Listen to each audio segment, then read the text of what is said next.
Om Bhadram Karnebhih Shrunuyama Devaah Bhadram Pashyemakshabhir Yajatraah Sthirairangaihi Stuštuvagam Sastanubihi Vyashema Devahyatai Yadayuhu Swasti Nahindro Vruddhashravah Swasti Nah Pusha Vishwavedah Swasti Nastarksho Arishtanemihi Swasti no Brahaspatir Dadhatu Om Shanti Shanti Shanti. Very good. Let me slide down to our next slide.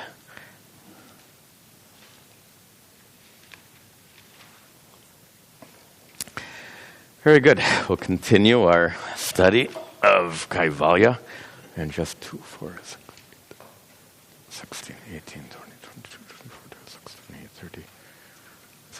We're almost ready to move into the old.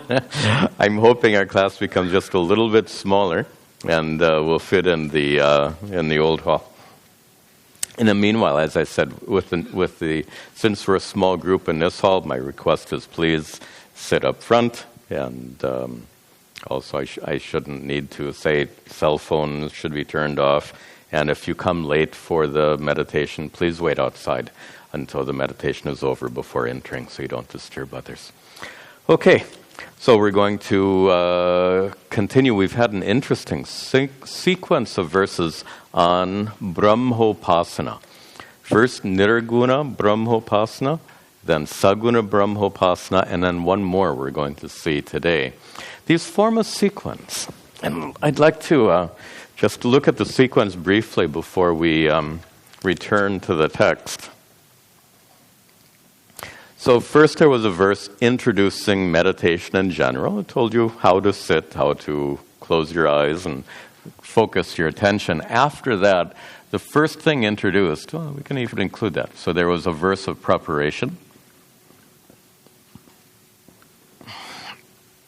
My English is not very good today. And after the verse of preparation, there was a verse on Nirguna Brahmopasana.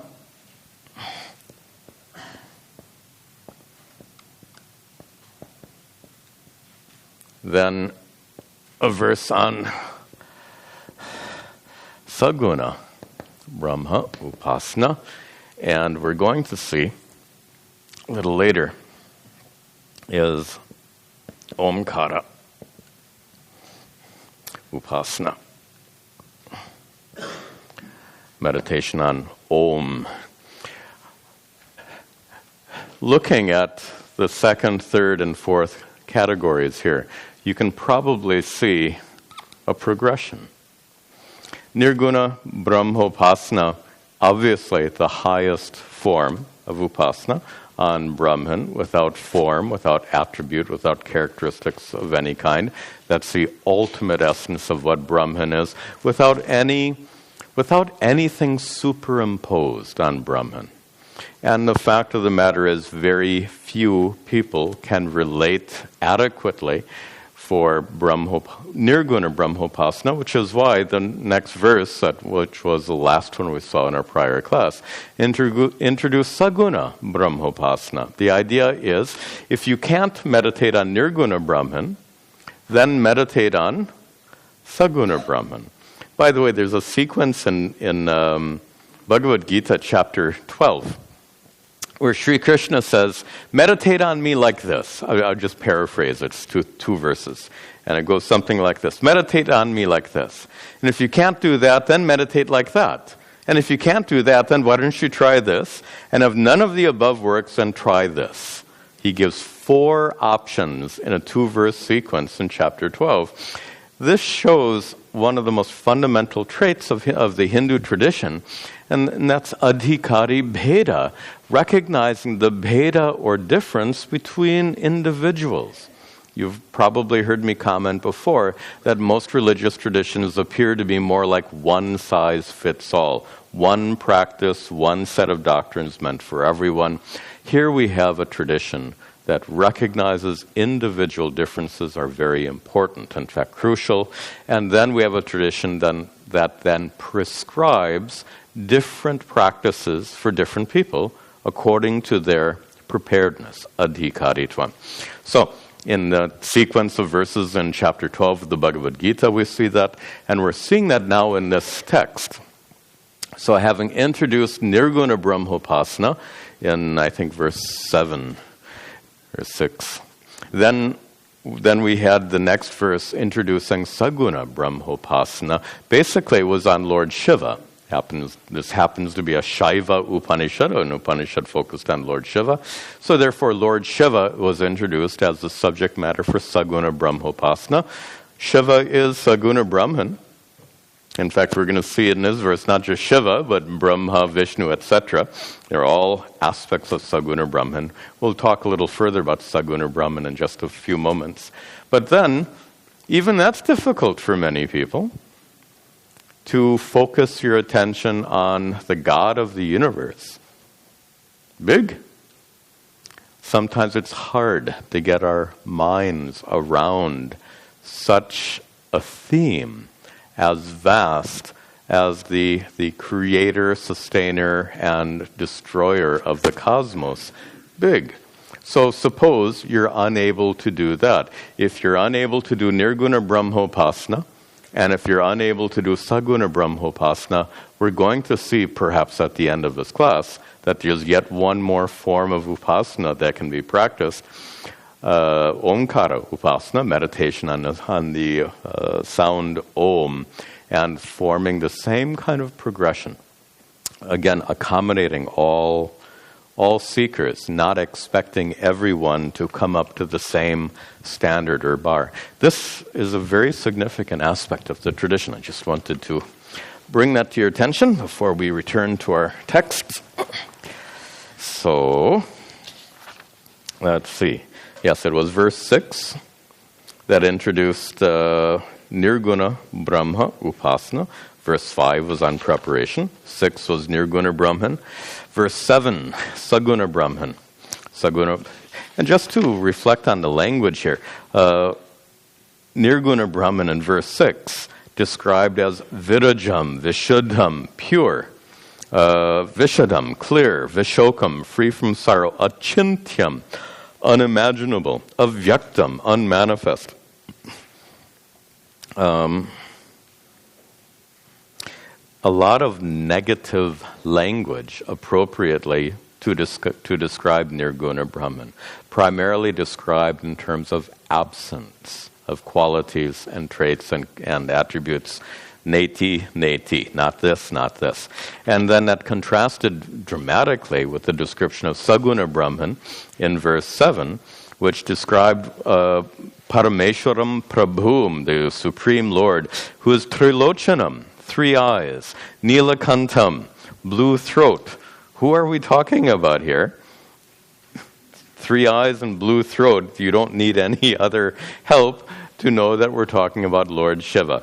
And this text could have taken any form of Bhagavan, but it happens that this text is a Shaiva text, part of that tradition, so it uses Lord Shiva. But certainly not limited to Lord Shiva. Saguna Brahman is any form of Bhagavan, as we'll see in the next verse, verse 8.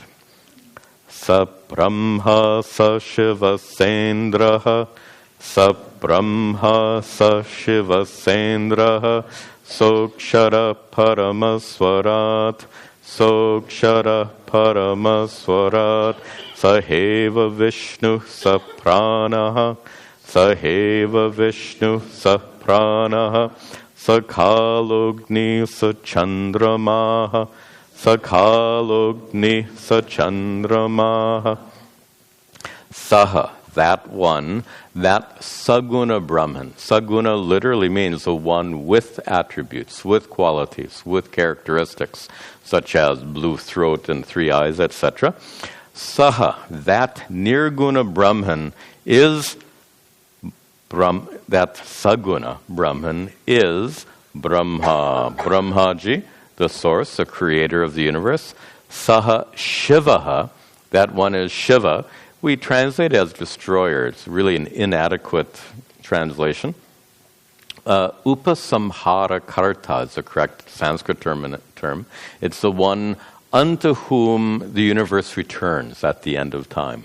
The one who brings about the dissolution of the universe. Saha Shivaha, that one is Shiva. Sah Indra, these words unusually combine. They shouldn't combine, but in Vedic Sanskrit they're allowed to combine. Sa and Indra combine into Saindra. This is Vedas, right? Upanishad means Veda. So the grammar rules in the Vedas are different than the grammar rules in classical Sanskrit. So the Sa and Indra can combine here. Saindraha, that one is Indra, king of the gods. Saha Aksharaha, Saha, that one. I'm breaking all the sandhis here for you. Saha Aksharaha, Saha, that Saguna Brahman is Akshara. Now don't think that Saguna Brahman is a step down from Nirguna Brahman. Saguna Brahman is Nirguna Brahman. Not a step down. Sometimes we get this idea that Saguna Brahman is somehow inferior. We're talking about the same thing. The same thing from two different perspectives, two different points of view. Nirguna Brahman is a very pure, what is the word I'm looking for? Austere perspective, stripped of all unnecessary stuff, absolutely pure, naked in its presentation. Saguna Brahman, put some clothing on, some dress. That's a fair metaphor. So the naked Brahman and Brahman with clothing on. Saguna Brahman is Brahman with clothing on. It's the same entity. It's not a step down. Aksharaha, undecaying, unchanging.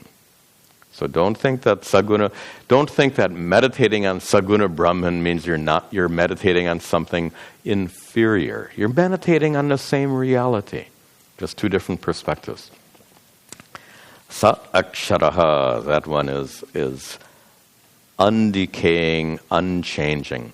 That one is Paramaha, supreme, Surat. Surat has two very different meanings because the root Raj has two very different meanings. Raj can mean shining, so Surat, one who is self-shining. The source of all illumination, obviously we're not talking about light, we're talking about consciousness. The source of all consciousness, Surat, the self-shining one. Notice that all sentiency, all intelligence in the cosmos depends on the presence of consciousness. If there were no consciousness, our brains would be 2.5 pounds of organ without any special function. Thoughts are a manifestation or reflection of consciousness. If there were no consciousness to be reflected or manifest, then there would be no such thing as thoughts. By the way, the argument that I've just given you is technically invalid. If you know a little bit of logic, it really gets you into trouble. Because one of the rules of logic is you're never supposed to make what's called a contrary hypothetical. Sorry to bore you with this stuff. You can't say, suppose green were black. Doesn't make any sense. Well, and if you were to build an argument on that suppose green were black, any argument you make is going to be just invalid because you're starting off with a supposition which is incorrect. Similarly, what was my supposition a moment ago? Supposing there were no consciousness. That's about the same as saying, supposing nothing existed. How can you argue like that? Supposing nothing existed, supposing there was no consciousness. So technically it's an invalid argument. Anyway, Swarat refers then to Saguna Brahman as the source of consciousness, the one who is self-shining, self-revealing. Another meaning of Swarat is Raj also in the sense of rulership, the one who is Swarat, self-ruling, independent, sovereign. It would be the proper translation there. So the Saguna Brahman, who is the sovereign Lord, sounds very much like Shiva or Vishnu, or alternatively, Swarat, the one who is self-shining, self-revealing, the one who need not be revealed even by scripture. Saguna Brahman means Ishvara. And conventional thinking means we know Ishvara through the scriptures. Oh yeah? I mean, true. We know who is Lord Shiva through the scripture. We know who is Brahmaji through the scriptures, Vishnu, etc., scriptures. But here, Swarat can mean self-revealing, which means you should, in theory, be able to know Ishvara without the help of any scripture. Understand, to discover Saguna Brahman without any scripture whatsoever. How can that be? Well, you've understood enough Vedanta to know that everything that exists is Ishvara. The only thing that exists is Ishvara. Everything that exists is a manifestation of Ishvara. So in some sense, you can get it without the help of any scripture. I bet all of you have had the experience of looking up into the star-filled sky at night. By the way, this does not work in central New Jersey. You look up at the sky at night and all you see is fog and haze and the effects of all the city lights. But you've been in a very remote rural place and looked up at that pitch black sky, and just to see that field of stars is so overwhelming. How can you not get it? It's like looking into Ishvara's face, looking into Ishvara's eyes when you stare at those stars. Ishvara is self-revealing in that sense. Swaraj, self-revealing in that sense. You can get it without the help of any scripture. Saha eva Vishnuhu. Saha, that Saguna Brahman, eva, indeed, is Lord Vishnu, the one who pervades, sustains the cosmos. Saha pranaha. That one is the source of prana, the source of life, the source of energy, source of everything. You can't leave anything out.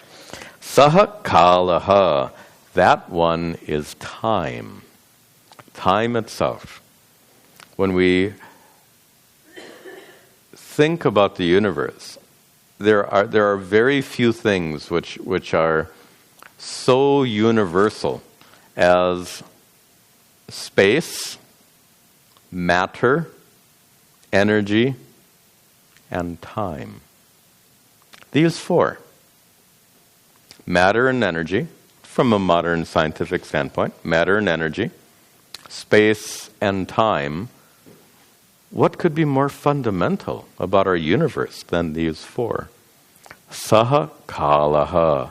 That Saguna Brahman is time, is space, is matter, is energy, all that exists being a manifestation of that Saguna Brahman. Sa agnihi. That one is Agni, fire. Either the physical fire or Agni Devata, the God as fire. Saha Chandramaha, that one is moon. Notice this verse is really meant for meditation. The prior verse introduced Saguna Brahman, in this case Lord Shiva, for the sake of meditation.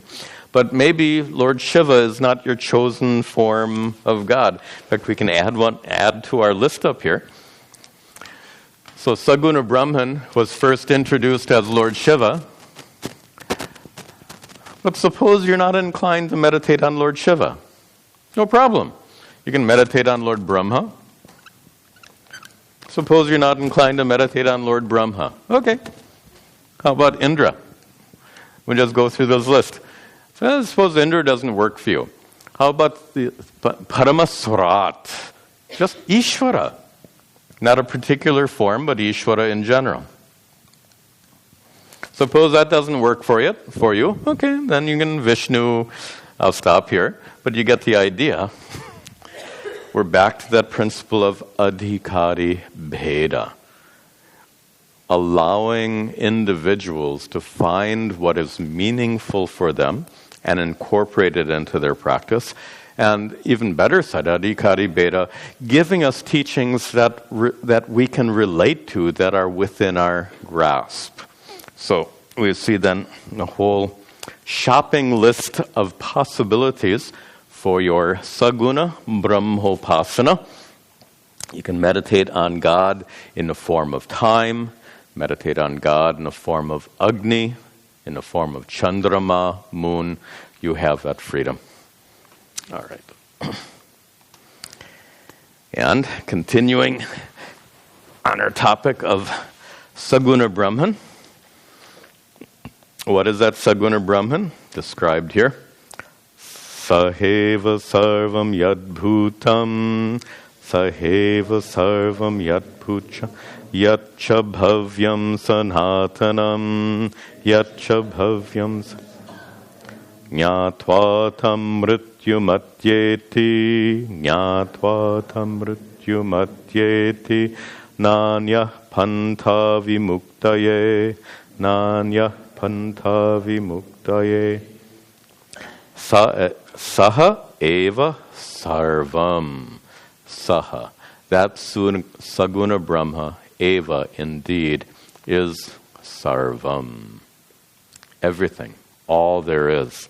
Many of you have heard my Guru Puja Swami Tadatmananda say so in such simple language when he says, in Hinduism, it's not really that there's one God, but rather that there is only God.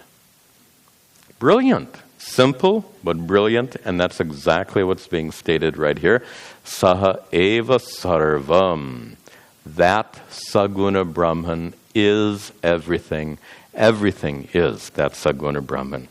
Sarvam, everything. Does that everything includes what?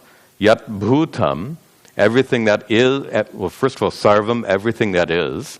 Not only everything that is, but yat bhutam, that which was before, and yatcha bhavyam, and that which will be in the future. Yat bhutam, all that's in the past. Yatcha bhavyam, all that's in the future. Why? Sanatanam. Eternal, the word eternal doesn't work. And was it in this class last time or in the Bhagavad Gita class where I said eternal is like styrofoam? Styrofoam is something that lasts a long time. Eternal doesn't mean a long time. Sanatanam, eternal, means timeless. Timeless means not having a beginning, not having an end. Even though styrofoam may be relatively eternal, it most certainly had a beginning, and perhaps in a few thousand years it'll come to an end. So eternal doesn't mean a long time. Timeless. And timeless also suggests unchanging. Beginningless, endless, unchanging. The unchanging source of all that changes. The beginningless source of all that begins. The unending source of all that has an end. This is how we understand Saguna Brahman, Ishvara. Jnatva tam, having understood that, jnatva, having understood not in an intellectual sense, but in a very immediate, intuitive sense. Do you understand intellectually that you're sitting in a lecture hall? Is that an intellectual conclusion that you make? Or is it a very simple, immediate, intuitive conclusion based on experience and understanding? So, when we talk about jnatva, having known, tam, that one, that Saguna Brahman, it's not some kind of theoretical, abstract, or philosophical understanding. It's very simple, intuitive, and even experiential. And if someone were to ask, how can you have experiential knowledge of God? Well, we just talked about how, right? If all that is a manifestation of Ishvara, then to rephrase Pujya Swamiji's expression, all that you experience is God. Only God means the only reality that's available for experience is the experience of Ishvara. Experience of Ishvara in the form of a chair, in the form of a table, in the form of glasses, in the form of Tadatmananda, etc., etc. Experience of Ishvara in all of these forms. Jnatva tam, having discovered that Ishvara, having that very intuitive and experiential relationship with that Ishvara, mrityum atyeti. Atyeti, one transcends, one surpasses, mrityum, death. One transcends death. At the beginning of the text, we talked about Videha Mukti, Jivan Mukti, Krama Mukti. So here's a reference back to those passages. To transcend death means what? To gain any of those. To gain Jivan Mukti, to gain Videha Mukti, to gain Krama Mukti in any of those three cases, which we discussed at the beginning of the class, or the beginning of this text. One mrityum atyeti, one transcends death. Death belongs to the physical body. Death can even belong to the subtle body. Subtle, by the way, I don't want to get off on a long tangent here. We'll set that one aside.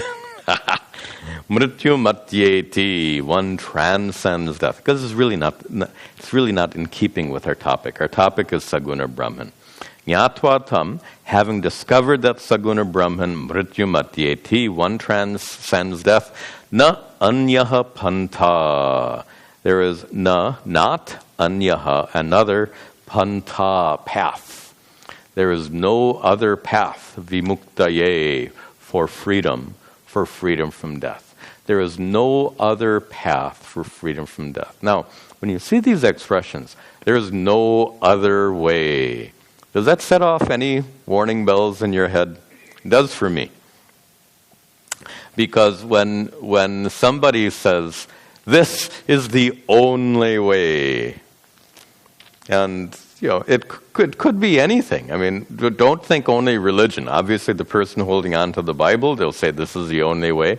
But the person holding in a TV commercial will be holding on to dishwashing detergent and say this is the only way. How cheap a statement is that? This is the only product that can clean. No product can clean like this one.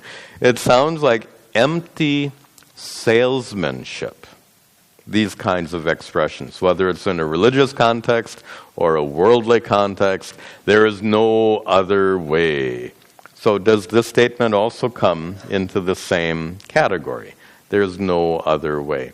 Well, turns out there are very limited situations where there is no other way.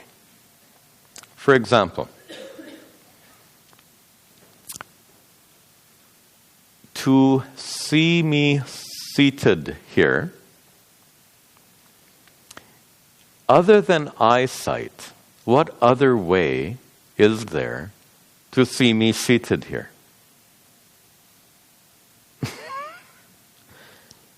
There is no other way. To hear my voice, other than hearing, what other way is there to hear my voice? So in some very limited, specific contexts, you can truly say, there is no other way. When the Rishi says here, Nanya panta vimuktaye, he means it. It's not empty salesmanship like for your dishwashing detergent. He means it because there truly is no other way. Why? We could spend several hours developing this. We'll give you the short version of it. He says there's no other way, vimuktaye, for vimukti, for freedom. Now, in order to test out this statement, freedom means what? What is the cause for bondage? And this is a 3-hour topic, and we're not going to go off it. It would be a big tangent if we really went into it. But let me just summarize a big discussion very briefly. The cause for bondage is ignorance, avidya. And it will take 3 hours to develop it fully. We're just going to leave it right there. The cause for bondage is ignorance. Therefore, the cause for mukti, vimukti, is what? Knowledge, vidya. Any other way? That's it. If ignorance is the cause for suffering, then the solution to the problem of suffering is knowledge, and the right kind of knowledge. Here, the ignorance we talk about is not any general ignorance, but it's ignorance with regard to the reality of who you are, the reality of what is the world, and the relationship between the reality of you and the reality of the world. This is Vedanta. The lack of understanding, the ignorance about these realities leads to suffering, leads to the bondage of suffering, as we say. So vimukti, freedom from the bondage of suffering. If the bondage of suffering is a result of self, no, I don't want to use that language. If the cause for the bondage of suffering is lack of knowledge with regard to the reality of who you are and the reality of Ishvara, then the solution can only be knowledge of that reality. Nanya panta vimuktaye, and there is truly no other way. If you want to know whether or not 2 + 2 is 4, you need knowledge of mathematics. No other knowledge is going to give you understanding of 2 + 2 is 4. If the problem is ignorance with regard to your reality, then only this Vedantic knowledge, which is specifically to empower you with that discovery of your true nature, this is the solution. So Nanya Panta Vimuktaye, there's no other path. This is clearly not cheap salesmanship. Is that a word, salesmanship? I think so. Okay. It's not some kind of cheap advertising slogan. There's no other way. But he means it. It's really true. There is no other way. Okay.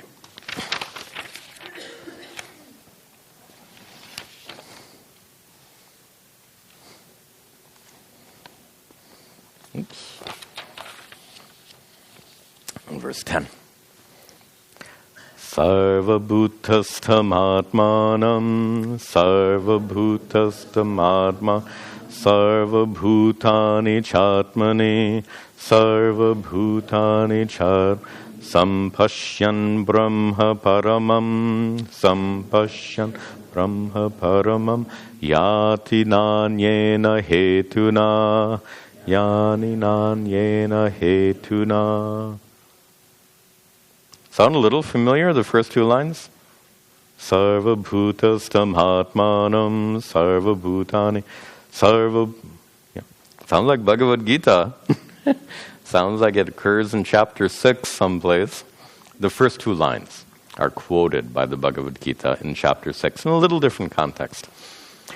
These 2 lines really go together in a brilliant way. Let's look at those 2 lines.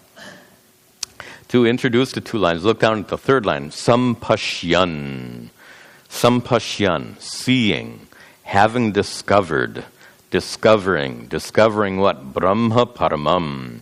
Discovering the supreme Brahman, the ultimate truth. We're still talking about Saguna Brahman here. So Paramam Brahma is still Saguna Brahman. in this context. So although this verse could be taken in either way, no. Saguna Brahman, stay with it. Sampashyan, having discovered Paramam Brahma, that supreme reality called Brahman, when we're saying that we're still talking about Saguna Brahman here, discovering that Brahman how? And two very different ways in the first two lines. How to understand that Saguna Brahman? Sarva Bhutastam Atmanam is the first way. Sarva Bhutani cha Atmani is the second way. Let's see what these mean. Sarva Bhutastam Atmanam. Atmanam, the self, which is Sarva Bhutastam, which abides in all beings. Sarva Bhutastam, abiding in all beings. Atmanam, self. The self that abides in all beings. All beings includes you and me, right? So the self that abides in us is what we've been calling again and again and again consciousness. That conscious being, Satchidananda Atma in technical language, that conscious being is Sarva Bhutastam Atmanam, the Atma, the conscious being, which is Sarva Bhutasta, abiding, dwelling within all beings. Now, what is the second way of understanding this Paramam Brahma? The second way, Sarva Bhutani cha Atmani. Sarva Bhutani, all that exists, not just creatures, but all existences, all things that exist, Sarva Bhutani, all of them, cha, and all of them are Atmani, in oneself. What? That's a very different statement. So Atma that dwells in all beings, that makes perfect sense. But all beings that dwell in the self? What in the world is he saying? Many of you have been through these verses before. Let's spend just a minute or two on this to get this very clearly. It's extremely important. I'll leave this much up. All right. So this expression, Sarva Bhutastam. Oops. I'll stay with the Roman letters. Sarva Bhutastam, the one that abides in all beings. Talking about the consciousness that pervades the cosmos, the consciousness that we identify as Atma, Satchidananda Atma. And when we talk about an all-pervasive reality that is simultaneously present in and through all beings, all that exists, there's a Western philosophical term that's helpful in that context, and that term is immanent. Immanent means here, now, immediately present, and here means everywhere. So that presence, which is immanent, which is here now, abiding in all beings, this is one of two radically different perspectives which then get tied together. Let's see the second one. The second one was Sarva Bhutani, all beings, all that exists. Atmani. Atmani, locative case, within Atma. Now, you might be thrown here by the term within Atma. Although, consciousness pervades the cosmos. So, we better go through this properly. So, consciousness is inside you, inside me, and it's in each and every one of us. Is it inside this room? Yes. We could say that we are filled with consciousness. The room is filled with consciousness. Wherever there's a conscious being, that consciousness is manifest. So we could say you are filled with consciousness. This room is filled with consciousness. This solar system is filled with consciousness. This universe is filled with consciousness. That's all fine. Then we understand consciousness is all pervasive like space. Just like space fills this room, space fills the cosmos, so consciousness fills us and fills the room. And we just did this, I think, in the Bhagavad Gita class. There's a problem with that statement. It sounds good on the surface, but there's a problem. Because when we say space fills the room, talking about space being all-pervasive, space fills the room, but space is also outside the room. Space is in the room, space is in the walls, space is outside of the walls. So really speaking, definitely space fills the room, but space goes beyond the room. So tell me then, which is more accurate, to say space is in the room, or is it more accurate to say the room is in space? Space is in the room is correct. The room is in space is more correct. More correct because it has a broader perspective. That's what's being said here. So that Atma, which pervades the cosmos, is present in each and every one of us, filling us up. But let's take the big picture. That all-pervasive consciousness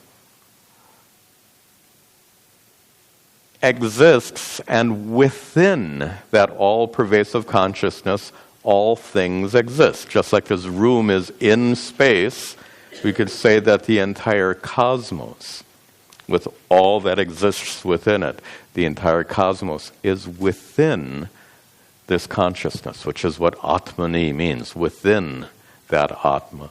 So this is a reference then to Atma, which is different. First expression is Atma's immediate or imminent presence.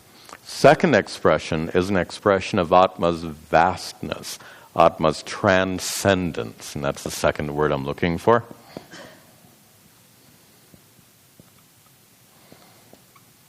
So we have two expressions here. One is of the immanent Atma, Sarvabhutastam Atma, and the other is of the transcendent Atma, Sarvabhutani Atmani.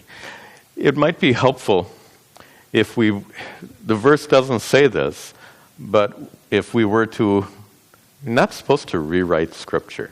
I'm a little hesitant to do this, but it may clear up some questions. Suppose I were to rewrite it. Don't ever rewrite a scripture. It's not correct. But suppose we were to substitute another word. After all, Atma is Brahman. That's what Tattvamasi means, right? So suppose we substitute words. Now it becomes a little more intuitive. All that exists within Brahman. That makes perfect sense. But that Brahman is Atma. These are not two different entities. Atma is a reality because of which you exist. Brahman is a reality because of which the universe exists. These cannot be two different realities. Atma is Brahman. So, that which dwells within each and every one of us is the reality in which the universe exists. I'll say that one more time. That which dwells in each and every one of us as that immanent consciousness, that immanent consciousness dwelling within is actually the reality in which, or because of which, everything exists. The Atma dwelling within as consciousness is not different than the reality called Brahman, because of which everything exists.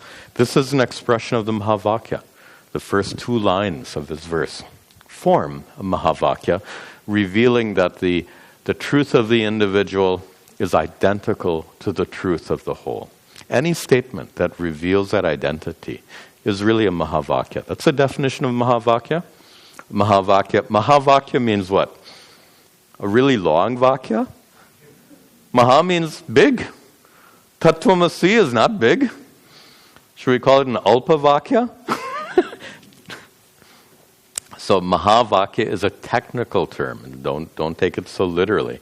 Mahavakya then is a technical term meaning any statement that reveals the identity of the individual and the whole. The reality because of which the individual exists, the reality because of which the whole exists. Tattvamasi reveals that, aham brahmasmi, prajnanam brahma, etc.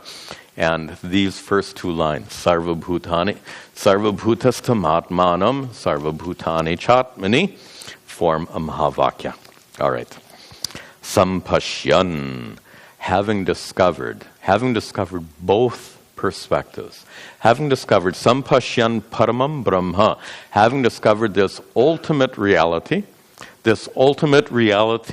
in both of its perspectives, in both its immanent, from both the immanent perspective and a transcendent perspective, having discovered that reality.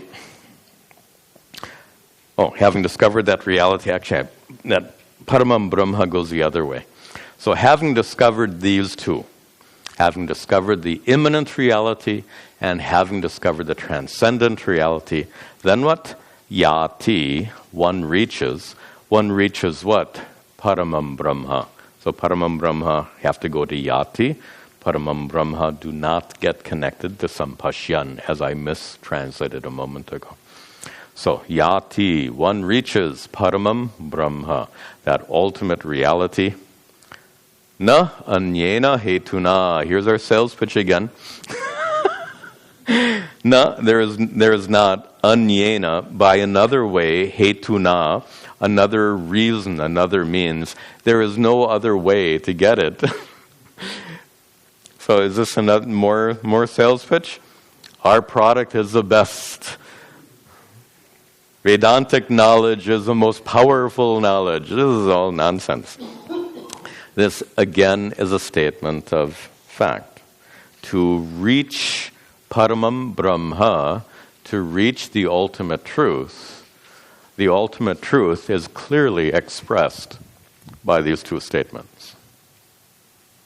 Therefore, na anyena hetuna, by no other means can it be reached. That's literally what that means. Na anyena hetuna, by no other means. So, Paramam Brahma yati is one reaches Paramam Brahma in this way by recognizing Brahman as immanent and transcendent, na anyena hetuna, and by no other way.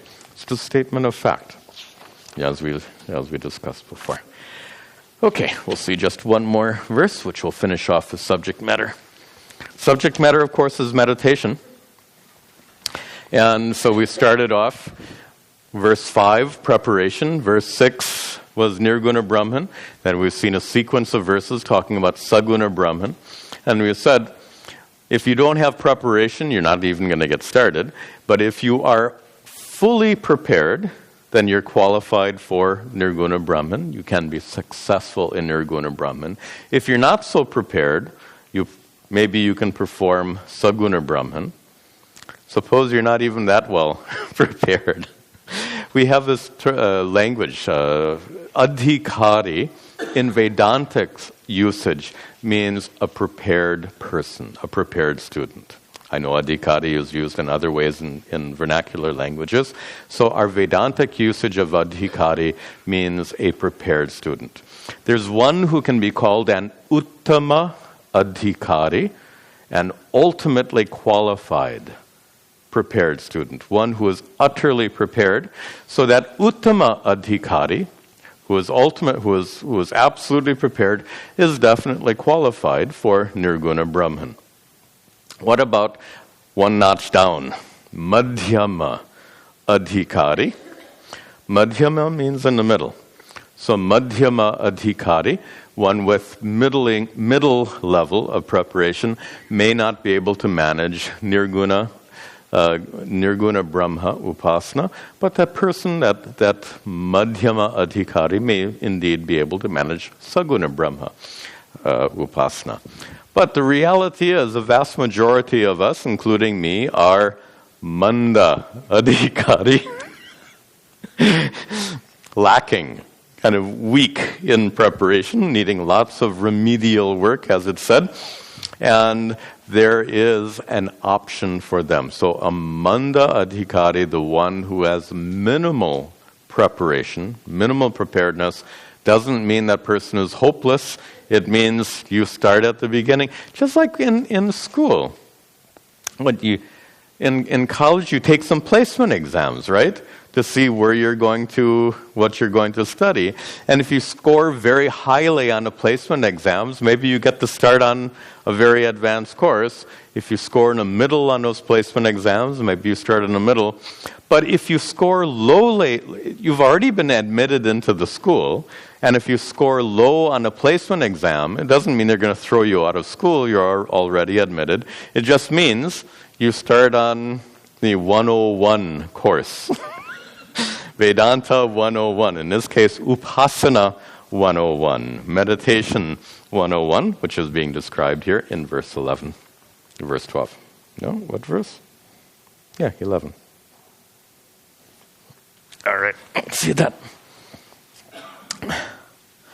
Atmanam haranin kritva, Atmanam haranin kvitva, Pranavam chotarharanim, Pranavam chotarharanim, Jnana nirmatanabhyasat, Jnana nirmatanabhyasat, Papam dahati panditaha, Papam dahati panditaha.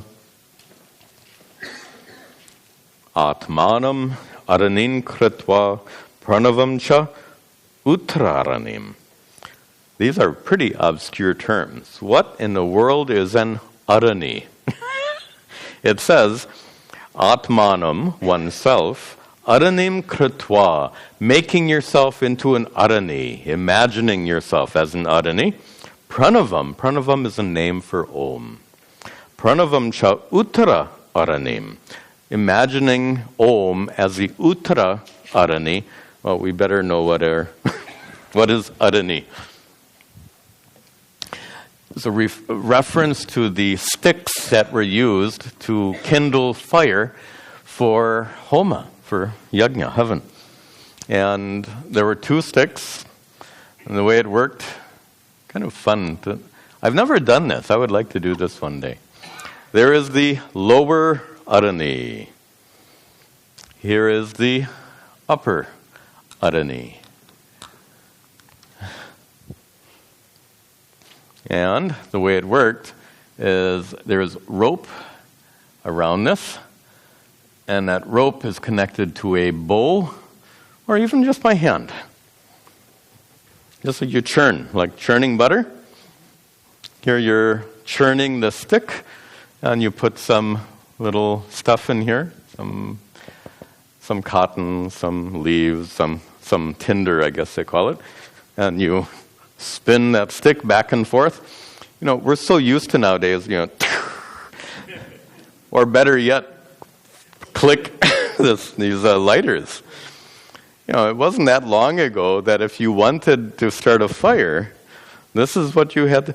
These safety matches, I think, are only 100 years old, I think. Maybe 150 years old, something like that.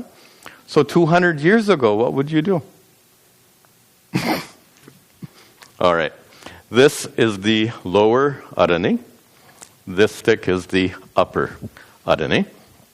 Our verse says, Atmanam aranim kritva. Looking up kritva here by implication means looking upon Atmanam, yourself, as the aranim, the lower arani. And looking upon pranavam, a word for Om, as the uttara aranim, as the upper arani. So this is a setup for meditation, obviously. So what are you supposed to do then? Jnana nirmatana abhyasa is what you're supposed to do. Abhyasa, repetition of pramatana, churning of what? Jnana, knowledge. So what's being described here is a metaphor for meditation on Om, Omkara Upasana. Pranava literally means that, did you ever think about it? You know that, most of you know that Pranava is a name for Om. Why? Pranava, Nava means new. Pranava, constantly new. Om is constantly new, meaning Om exists before you chant it. If it's always new, it's always present, it's always coming, it's always starting. Om. It's never ending. Always new means never ending. So it's giving a description of Om as an unborn, uncreated sound. It's an obscure reference to something called Spotavada, a theory of creation that says the universe came from vibration, came from sound. I don't want to go off on a long tangent about it, but that's the idea of the name Pranava as a name for Om. So what's being described here is meditation. The pratama abhyasa, pramata abhyasa, the constant churning of Om in oneself. Constant churning of Om in oneself simply means repetition. Abhyasa means repetition. So constantly repeating Om, Om, Om, Om. But that Om is not with it. It has an effect. When this stick is churned, when its upper adani is churned vigorously enough, you start to get smoke, sparks, and finally flames, fire from this apparatus. In the same way, chanting Om yields results when there is pramatana, there's pramatana, abhyasa, when there's a constant repetition. How many times should you rotate that stick? Once or twice? And can you do it for a minute or two and then take a break? And then go back in another minute or two? If somebody says, if you do it for half an hour, you'll start fire. You say, okay, you do it for 2 minutes, take a break. Do it for 5 minutes, take a break. So it means constant, intense rotation of that stick to start the fire. The implication here is when your Omkara upasana, Omkara japa, repetition of Om, when it is sufficiently intense, something happens. Here the term also is used, jnana nirmatana abhyasat. Abhyasat, due to the repetition of jnana nirmatana, of the nirmatana, the constant churning of jnana, of knowledge.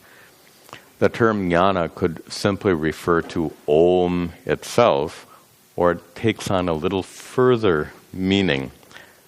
Suppose we understand that Om has meaning.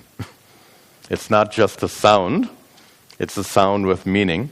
And in our next text, by the way, the next text we're going to study, Mandukya Upanishad, will actually introduce this analysis of Om into 3 syllables, A, U, and Ma, representing the waking state, dream state, and deep sleep state. This is also going to figure more in our text coming up.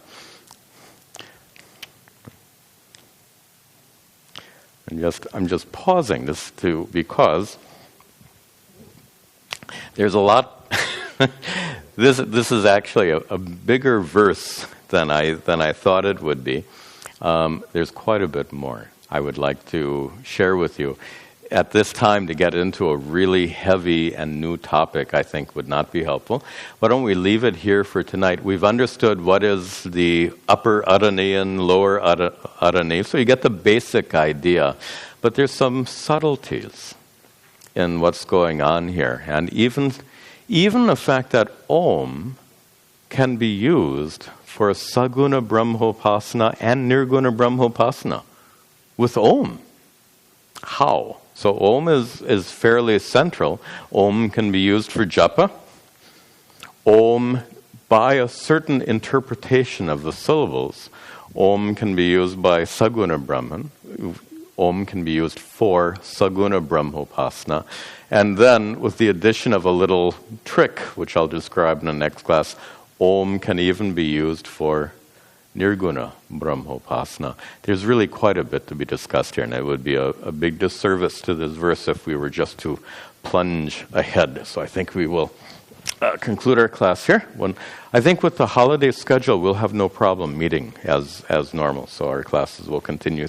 This class will continue through the holidays without any. I think the only change is Christmas Day, classes are canceled.